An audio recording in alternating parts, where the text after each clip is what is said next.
And the question is, what is the way, what is the system which will offer those people who are so unlucky as to be born without good positions, what is the system which will offer them the greatest opportunity? Well, one possible way of redistributing the wealth without affecting the incentives to earn as much income as possible is simply to have a 100% inheritance tax. But Since that won't affect the incentives, it's only after the person's dead anyway. I beg your pardon.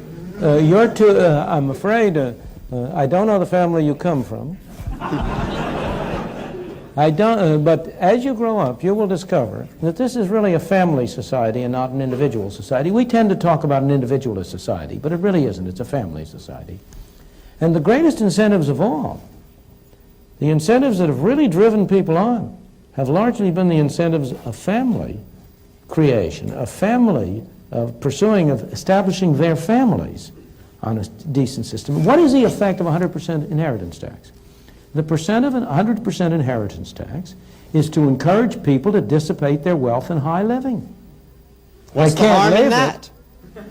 The harm in that is that where do you get the factories? Where do you get the machines? Where do you get the capital investment? Where do you get the incentive to improve technology if what you're doing is to establish a society in which the incentive is for people who, if they by accident accumulate some wealth, to waste it in frivolous entertainment?